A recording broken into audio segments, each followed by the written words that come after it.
Assalamualaikum warahmatullahi wabarakatuh. Bismillahirrahmanirrahim. Al-Fatihah ala hadhihi niyya wa ala kulli niyatin salihah wa ala manawasilil habib Umar wa ila hadratin Nabi Sayyidina Muhammadin sallallahu alaihi wa alihi wa sahbihi wa sallam. Sirril Fatihah. A'udzu billahi minasyaitonir rajim. Bismillahirrahmanirrahim.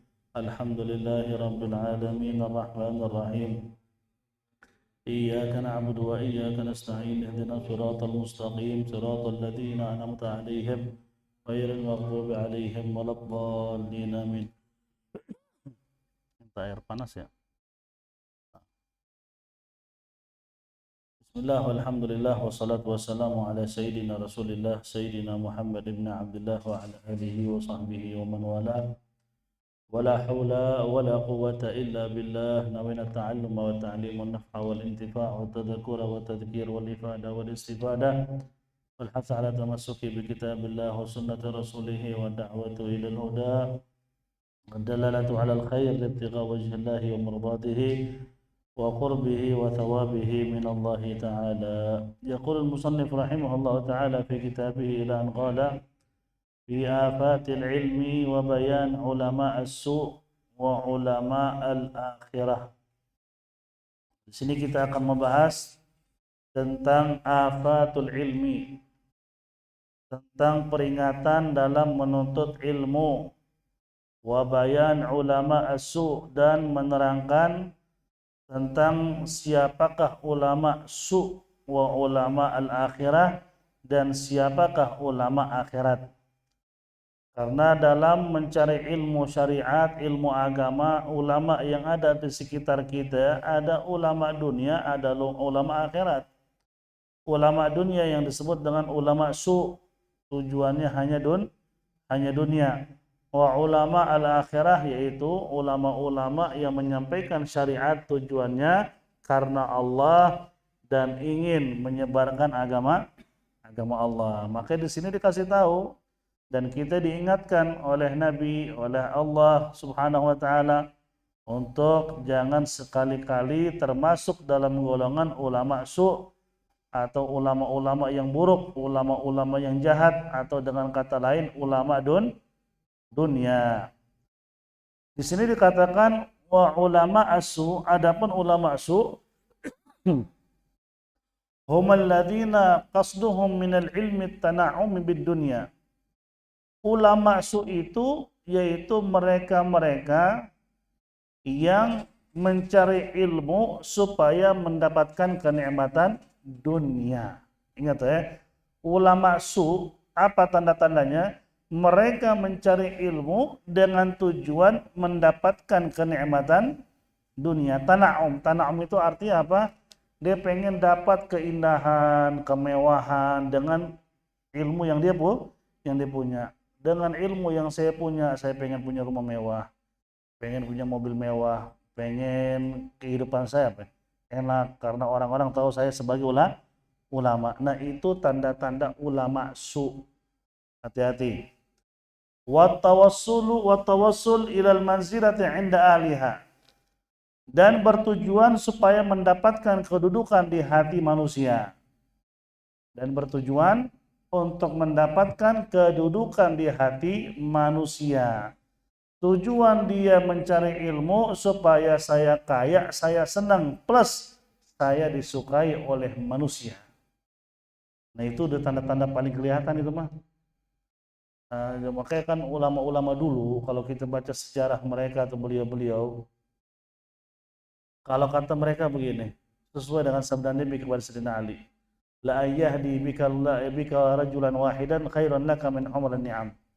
Wahai Ali bin Abi Thalib, jika kamu bisa memberikan petunjuk kepada satu orang aja, tadinya nggak benar jadi benar, tadinya dia kafir jadi muslim, tadinya dia munafik jadi beriman, satu aja orang dapat petunjuk gara-gara nasihat kamu, itu lebih baik daripada dunia dengan seisi-isinya. Nah, ini sabda Nabi dipegang sama ulama dulu. Maka ulama dulu tuh punya prinsip, mau yang ngaji 2-3 orang gue tetap ngajar. Mau yang ngaji cuma 2 orang gue tetap nyampein. Siapa tahu dari yang 2 itu Allah nyebarkan cahaya Islam kemana-mana, kita nggak tahu. Belum tentu yang ribuan bisa bermanfaat, belum tentu. Saya pernah cerita ke antum kan, ada seorang ulama besar, dia pengen ngetes murid-muridnya yang hadir nih. Apakah mereka benar tulus mencari ilmu untuk akhirat atau ada tujuan lain. Tiba-tiba dia datang ke majelis bawa perempuan. Ini dia punya murid Masya Allah ribuan. Datang ke majelis ada perempuan dua digandeng. Nah di dalam majelis itu ada seperti kayak kantor, kalau bahasa kita kantor buat guru. Dia masuk ke kantor buat perempuan, dikunci pintu. Dan ini murid yang hadir sebanyak itu, mereka bilang apa? Oh selama ini kita ngaji sama orang yang salah. Ternyata ulama guru kita ini ulama nggak bener. Salah orang gitu. Berarti kan mereka dari awal cuma menilai doang. Tujuannya bukan mencari ilmu untuk ridha Allah. Kalau tujuannya ridha Allah, ambillah ilmu dari guru. Soal kesalahannya itu jangan apa? Jangan menghakimi cepat. Karena belum tabayyun, belum cari tahu. Dia hakimi, semua tuh murid bubar. Nyisa cuma satu orang diceritain. Ini satu nggak bangun. Akhirnya nih guru keluar dari kantornya bilang, mana murid yang lain? Bubar semua. Kenapa? Karena mereka melihat apa? Guru bawa dua wanita ke kantor. Mereka bilang, kenapa selama ini kita berguru dengan orang yang salah? Katanya guru, kenapa kamu nggak ikut bangun juga? Katanya murid, guru, saya datang mencari ilmu, mencari berkah, mencari ridha, mencari ridha Allah dengan berguru kepada antum sebagai guru. Soal kamu berbuat sesuatu di belakang, ya saya nggak tahu. Itu siapa guru, siapa bukan guru, saya nggak tahu. Makanya saya tetap husnudzan. Diajak sama gurunya ke kantor, kagak ada tuh perempuan. Nggak ada sama sekali. Itu salah satu karomah nih guru. Pengen ngetes murid itu sejauh mana. Lah begitulah keadaan kita. Kalau ingin mencari akhirat, cobalah semua niatnya hanya karena Allah. Jangan kasdu dunia, jangan kasdu untuk mendapatkan hati manusia. Berlomba-lombalah orang bikin majelis biar punya jamaah banyak. Tujuannya begitu seandainya. Itu sudah nggak baik.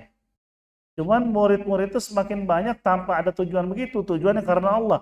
Bagus. Yang tahu tujuannya kan cuma dia.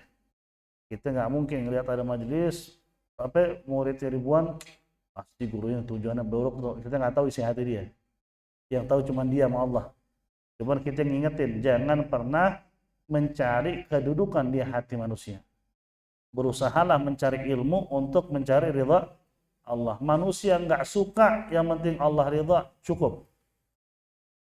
Itu prinsip. Jangan pernah nyari kesukaan di hati manusia, sedangkan Allah murka. Seperti akhir zaman begini nih, kita kan berapa kali suka ketemulah sama dai-dai, ustadz-ustadz yang mungkin kita bilang masih punya ilmu lah, masih belajar, masih mondok.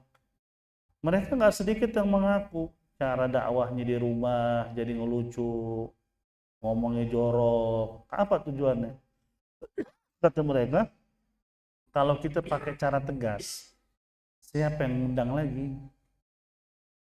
Ntar susah dan undang. Kalau begini kan asyik, begini undangan banyak di mana-mana. Itu bukan satu dua orang yang ngomong seperti itu. Kita dengar dia ngomong tuh suka bingung, ya Allah, kok ada orang kayak gini ya? Jadi otaknya benaknya cuma takut kehilangan apa? Job, kehilangan hati manusia. Sedangkan yang diucapkan murka Allah semua. Jorok, ngomong gak pantas, ngomong apa? Gak sopan, kadang-kadang di masjid. Dia nggak peduli dengan ridho Allah atau Allah murka, tapi dia peduli dengan apa? Ridhonya manusia. Wah, ini bahaya kayak gini ya. Jangan sampai kita punya apa? Sifat seperti itu. Semua karena Allah, walillah. Sebagaimana kita punya guru Habib Umar bin Hafid, itu ada seorang ulama dari Syria. Pernah ditanya bagaimana pendapat beliau soal Habib Umar. Kata beliau, Habib Umar bin Hafid ini yang diucapkan itu yang ada di hatinya. Yang di hatinya dengan ilmu itu yang diucapkan. Nggak ada tuh ucapannya dibuat-buat. Setting dulu nanti gue mengucap apa, ntar gue ngomong apa. Nggak ada kayak seperti itu Habib Umar bin Hafid. Yang diucapkan itu isi hati dia. Dan dia adalah ulama besar dan saya sudah melihat sejauh mana keilmuan Habib Umar bin Hafid ini. Jadi ucapannya dengan perbuatannya selaras. Kita bukan lagi mau kita punya guru ya, tapi nggak sedikit ulama-ulama besar dunia tuh yang mengakui hal itu. Jadi pernah di satu forum, itu forum membahas soal tasawuf, apa itu tasawuf, mabadi tasawuf dan prinsip tasawuf. Baru dibuka dengan kalimat-kalimat pembukaan sama salah satu ulama, Habib Umar suruh bicara, langsung bicara soal tasawuf, dipretelin di situ. Pembahasan Habib Umar dari awal sampai akhir, soal tasawuf dijabarin sejabar-jabarnya. Sampai ulama yang hadir tuh pada bingung. Mana ulama tapi emang ucapannya tuh nggak dipaksa, yang di hati dikeluarin. Nah itu tanda-tanda ulama-ulama yang mukhlis karena Allah Subhanahu wa taala. Di negara kita ada kayak begitu? Ada, bukan nggak ada. Ini Anda bicara karena itu guru aneh, karena Anda lihat langsung. Bukan berarti nggak ada lagi yang lain ya. Para kiai, para asatid yang seperti itu ada, bukan nggak ada. Cuman rata-rata mastur. Apa arti mastur? Nggak banyak dikenal seperti itu ya. وقد روى أبو هريرة رضي الله عنه عن النبي صلى الله عليه وسلم أنه قال من تعلم علما مما يبتغى به وجه الله عز وجل لا يتعلمه إلا ليصيب به غرضا من الدنيا لم يجد عرف الجنة يوم القيامة رواه Abu Daud. Jadi ada sebuah hadis di mana ini hadis bersumber dari Abu Hurairah radhiyallahu taala anhu warda. Beliau berkata bahwasanya baginda Rasulullah sallallahu alaihi wa alihi wa sahbihi wasallam bersabda, "Man ta'allama ilman mimma yubtagha bihi wajhullahi azza wajal." Artinya begini, siapa yang menuntut ilmu, atau dengan kata lain, siapa penuntut ilmu yang seharusnya, man ta'allama ilman mimma yubtagha wajhullah, siapa penuntut ilmu yang seharusnya diniatkan karena Allah Subhanahu wa ta'ala, siapa penuntut ilmu yang seharusnya diniatkan karena Allah Subhanahu wa ta'ala, la yata'allamahu illa liyusib bihi 'aradan minad dunya. Ya. Siapa penuntut ilmu yang seharusnya niatnya hanya karena Allah Subhanahu wa taala, ia tidak mempelajarinya. Dia tidak mempelajarinya, tulis dulu ntar Anda jelasin ya. Dia tidak mempelajarinya kecuali untuk mendapatkan kenikmatan dunia. Ia tidak mempelajarinya kecuali untuk mendapatkan kenikmatan dunia. Ia tidak mempelajarinya kecuali untuk mendapatkan kenikmatan dunia. Lam yajid arafal jannah yaumul qiyamah, maka dia tidak akan mencium wanginya surga pada hari kiamat. Maka dia tidak akan mencium bau surga pada hari kiamat. Maksudnya gimana? Maksudnya begini, maksud Nabi. Barang siapa yang menuntut ilmu yang seharusnya itu ilmu yang dituntut karena Allah dan untuk dekat dengan Allah. Ternyata ini orang niatnya nggak begitu. Ia mempelajarinya untuk mendapatkan kenikmatan dunia, malah niatnya begitu jahat. Harusnya niatnya karena Allah, untuk dekat dengan Allah, ternyata dicari ilmu untuk mendapatkan kenikmatan dunia. Maka kata Nabi, dia tidak akan mencium bau surga pada hari kiamat. Makanya nuntut ilmu tujuan utama mencari ridha Allah. Tujuan utama apa? Biar kita baik dalam menjalankan ibadah supaya Allah ridha.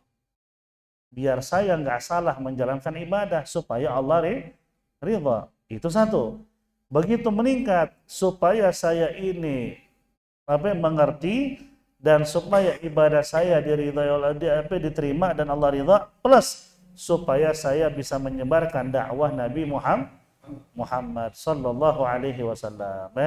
Nabi dakwahnya menyampaikan agama, kita bisa berdakwah. Antum sebagai orang awam nggak bisa berdakwah, bisa, nggak harus ceramah dakwah, hati-hati. Ceramah buka kitab itu adalah di antara cara dakwah.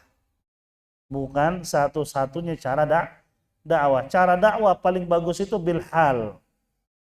Apa bilhal maksudnya? Dengan keadaan, sikap, akhlak, sama yang tua cium tangan, masjid atau musola dekat rumah kita ke masjid ke musola, pakaian rapi, orang negor kita senyum, orang kita lewatin apa?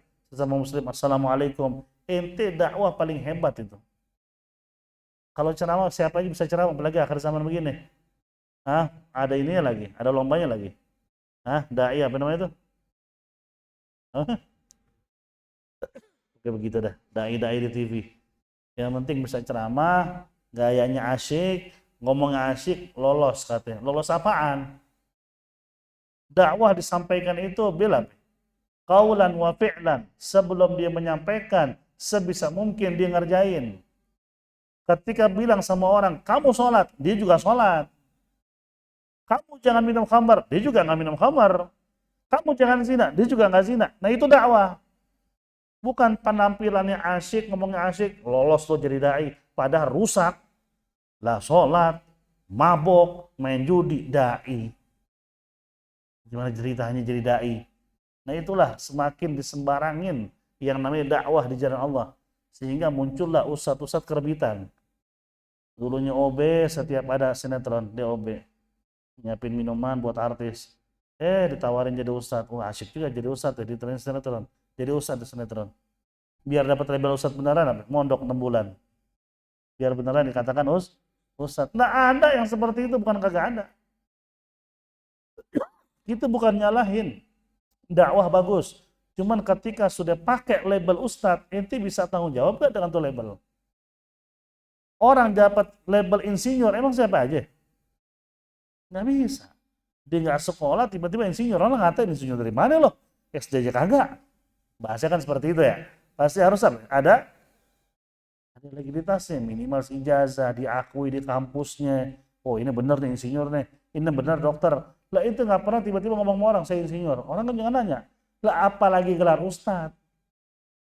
Saya ustadz, atau belajar mana ustadz?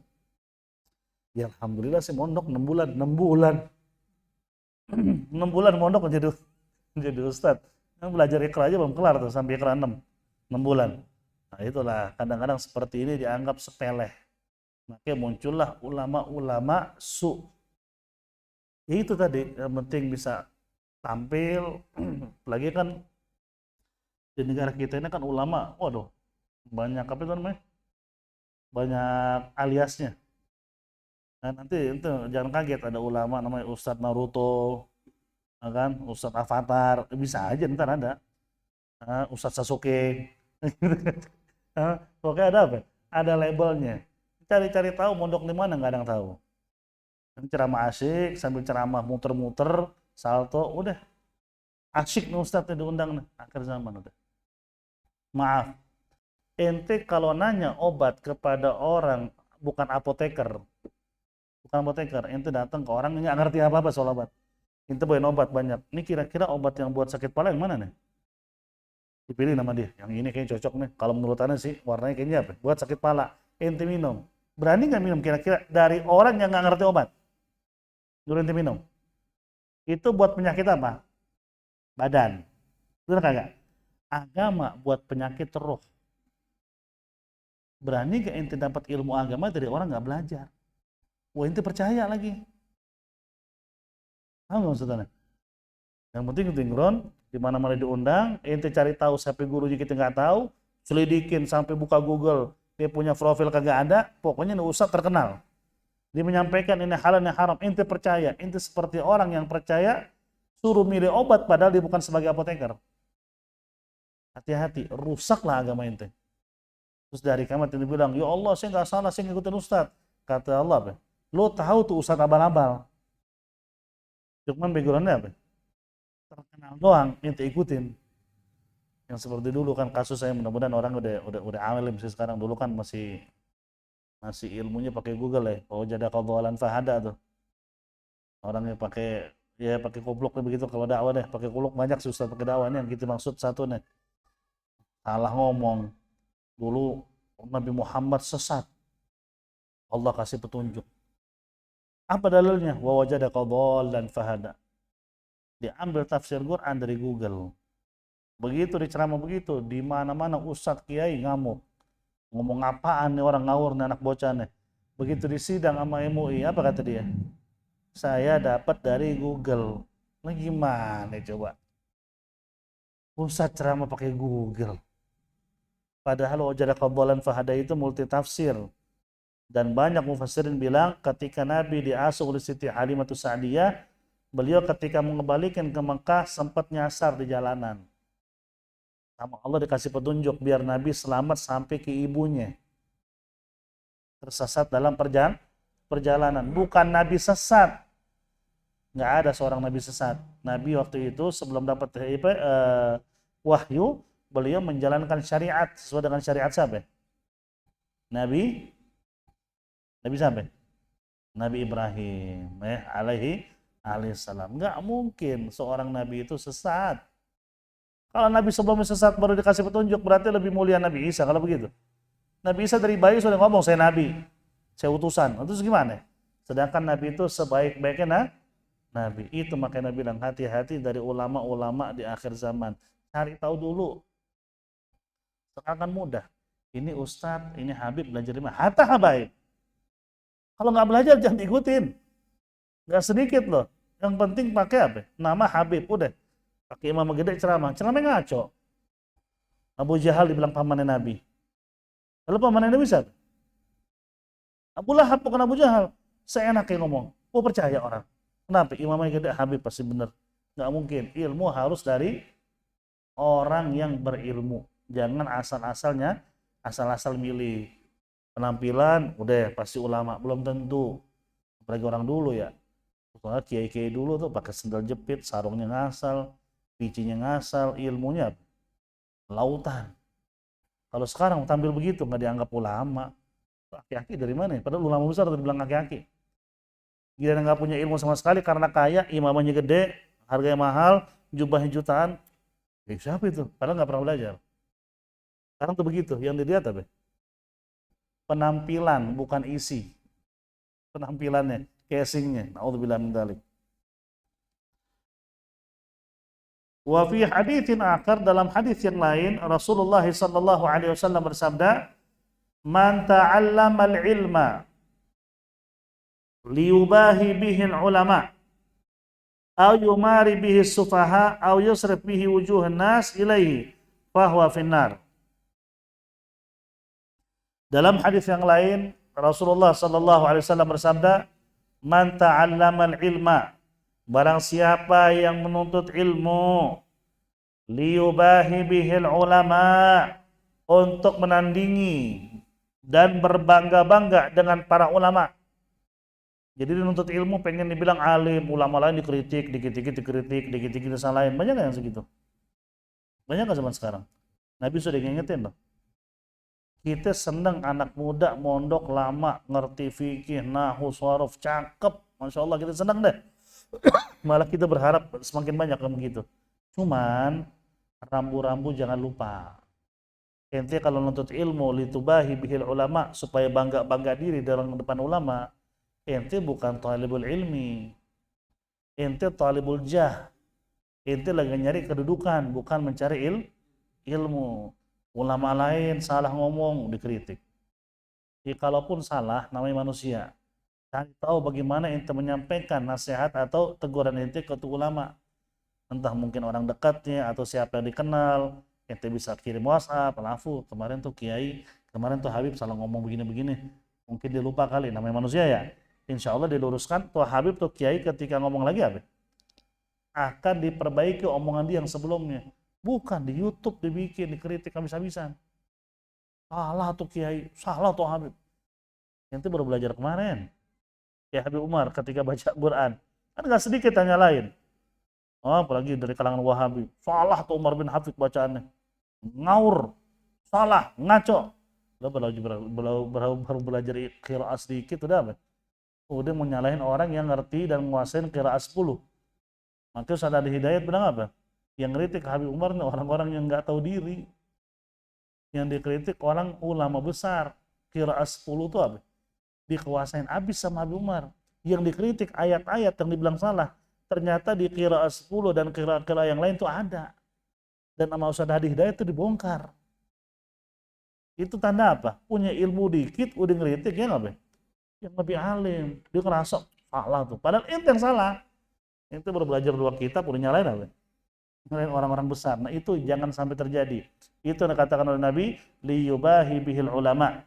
Itu liyubahi bihil ulama, yang artinya untuk menandingi para ulama.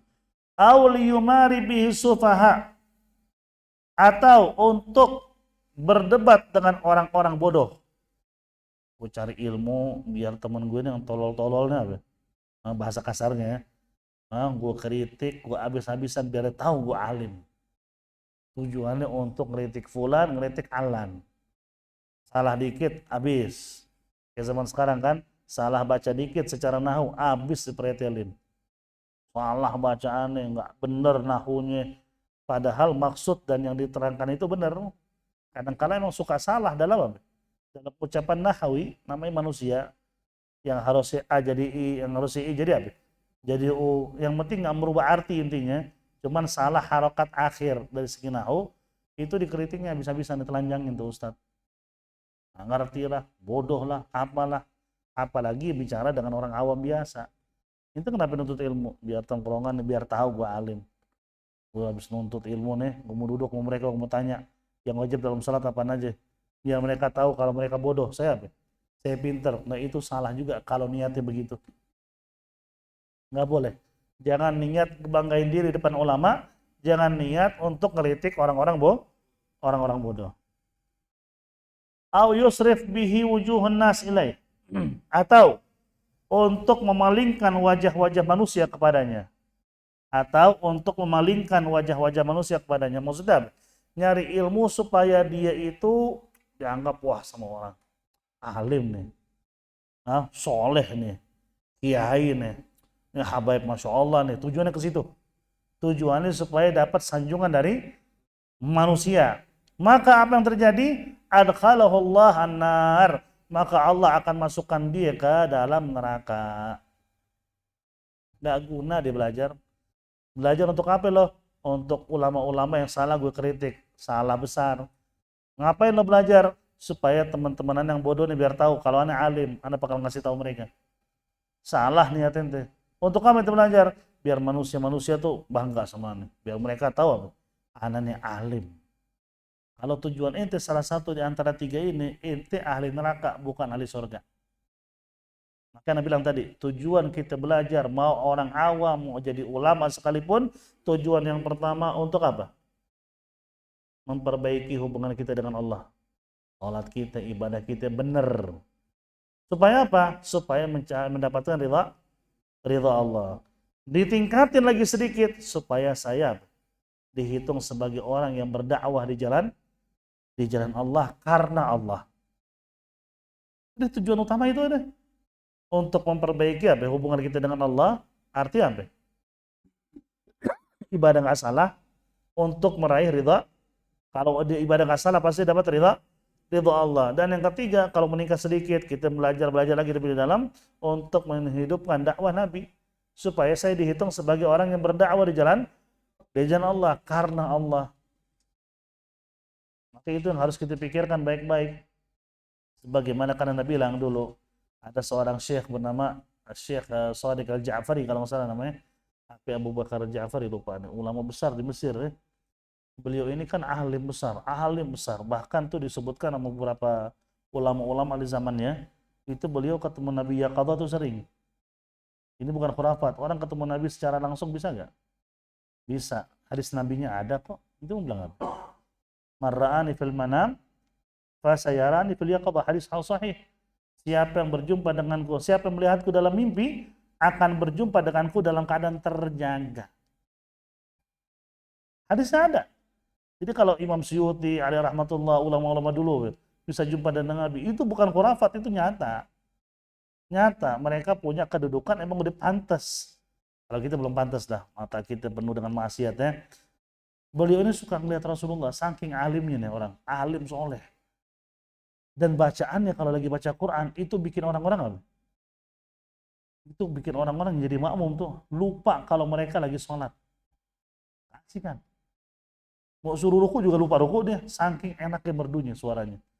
Tiba-tiba lagi mau mimpin sholat tarawih, dia berasa di hati. Ini kalau gue baca begini, kayaknya gini, perasaannya udah gak enak nih. Takut riak muncul, takut apa ya, ujub muncul, penyakit-penyakit hati muncul. Ternyata beliau mimpin tarawih 20 rakaat, setiap habis Fatihah cuman baca qul huwallahu ahad. Dia baca ayat pertama doang. Jadi habis Fatihah, bismillahirrahmanirrahim, qul huwallahu ahad, ruku. Rakaat kedua begitu juga. Waladhdallin amin, qul huwallahu ahad, ruku. Enggak mau baca Quran. Kelar sholat segala macam ditanya, kata beliau, saya khawatir dan sempat terlintas di pikiran saya apa? Ngebanggain suara dan ilmuannya. Dia khawatir sombong, khawatir riya. Ditekan cuma baca ayat pertama. Itu dahsyat ya ulama dulu. Kalau sekarang kalau bisa dibaca Al-Baqarah sama dia. Biar mereka tahu suara gue bagus. Iya dah. Kayak orang Yahudi nggak hafal Quran. Orang Yahudi juga apa? Hafal Quran. Bedanya kita dengan orang Yahudi apa? Di samping ngerti Quran, diamalin. Kalau cuma hafal Quran doang, orang Yahudi banyak yang hafal Quran. Yang dahsyat itu ngamalin isi Al-Quran. Lebih bagus lagi, udah hafal ngamalin. Itu cakep banget. Ya kalau nggak bisa, ya minimal ngamalin. Jangan hafal tanpa amal. Rawahu Tirmidzi, hadis riwayat Imam Tirmidzi. Wa qala ba'du salaf, asyadun nas nadama 'indal maut alim mufrid. Kata sebagian ulama salaf, asyadun nas nadama. Orang yang paling menyesal sangat 'indal maut ketika meninggal. Orang yang paling menyesal sangat ketika meninggal, siapa dia? Alimun mufrid, ulama yang melampaui batas. Ahli maksiat, mereka nyesel. Yang nggak pernah ibadah nyesel nggak ketika meninggal? Nyesel. Cuman alim yang melampaui batas, melanggar batas yang tadi sudah sampai nama Nabi itu mereka penyesalannya lebih dari ahli maksiat. Kenapa? Allah udah ngasih anugerah ilmu, diamalin, disampaikan karena Allah, kedudukan itu besar di hari kiamat. Besar di hari kiamat. Kenapa? Sampai Allah berfirman apa? Yarfa'illahu alladhina amanu minkum walladzina utul ilma darajat. Allah ngangkat orang-orang yang beriman di antara kamu dan orang-orang yang diberikan apa? Ilmu pengetahuan hingga beberapa derajat. Derajatnya tinggi di hari kiamat. Makanya jangan sampai tujuannya begitu ya. Carilah ilmu, tujuannya memperbaiki hubungan supaya kita mendapatkan ridha Allah sekaligus insya Allah kita dihitung sebagai orang yang berdakwah di jalan Allah karena Allah. Udah itu aja niatnya udah. Mau orang bilang bodoh itu kadang-kadang masalah ini nggak paham itu, iya. Nah nyari ilmu buat dekat sama Allah, bukan buat anda dibilang pintar atau bodoh. Kenapa sih itu begini-begini? Nggak apa-apa, anda tujuan Allah. Orang mau bilang apa, anda nggak ada tujuan, anda tujuan cuma Allah udah. Bilang apa? Kenapa nggak begini, kenapa begitu? Nggak ada tujuan kita cuma Allah. Kalau tujuan selain Allah sih nggak begini.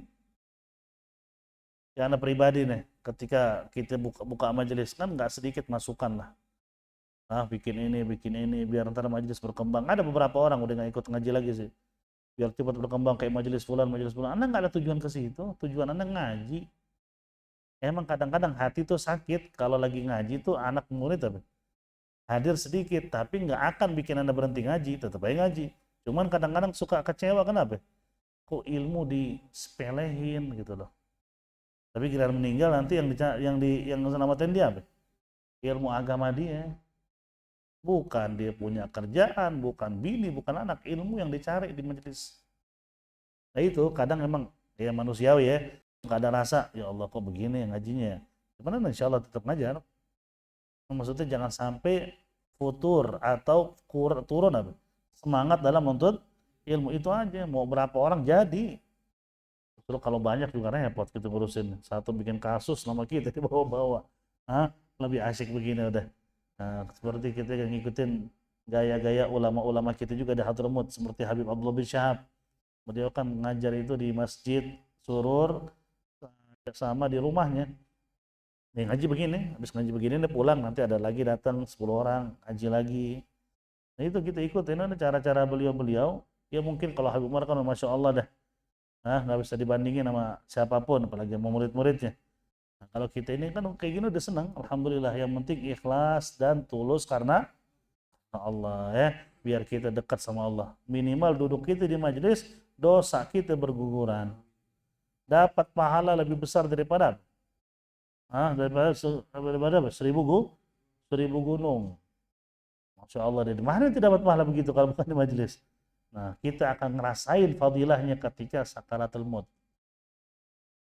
Ketika lagi meninggal, ente bakal tahu apa faedah selama ini gua ngaji.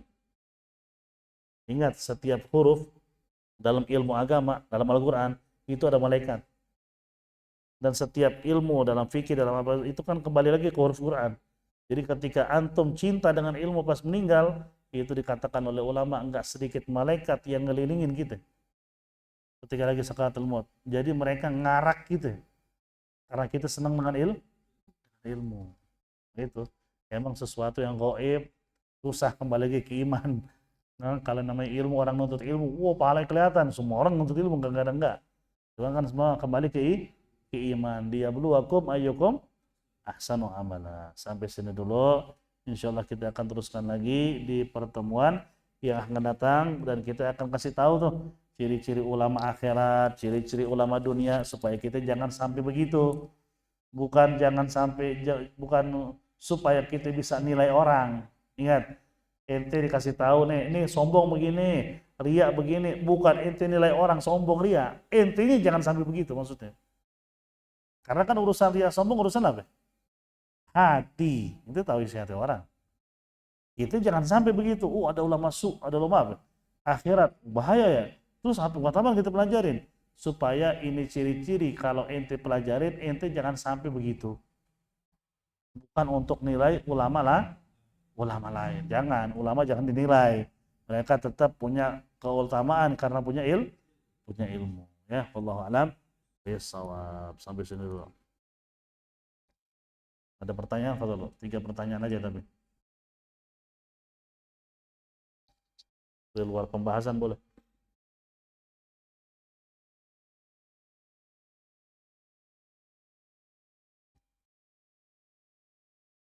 ada. Wallahu a'lam bishawab. Al-Fatihah ala hadhihi niyyah wa ala kulli niyyatin salihah wa ila hadratin Nabi Sayyidina Muhammadin sallallahu alaihi wa wasallam. Bismillahil Fatihah. A'udzu billahi minasyaitonir rajim. Bismillahirrahmanirrahim.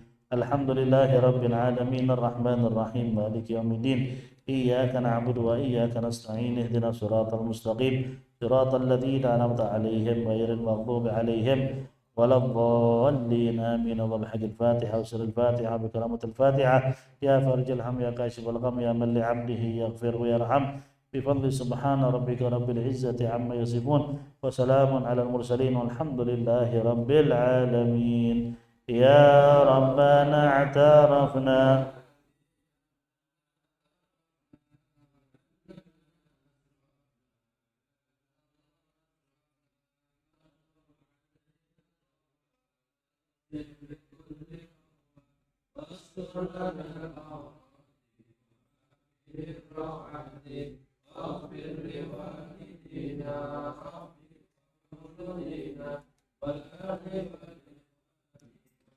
خير الخلان وكل ذي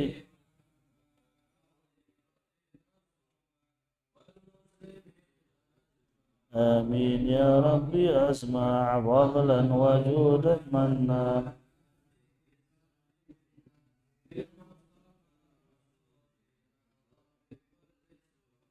صلى وسلم ربي عليه عد الحبيب وآله وصحبه عدادة الصحب والحمد لله والتناهي. والسلام عليكم ورحمة الله وبركاته.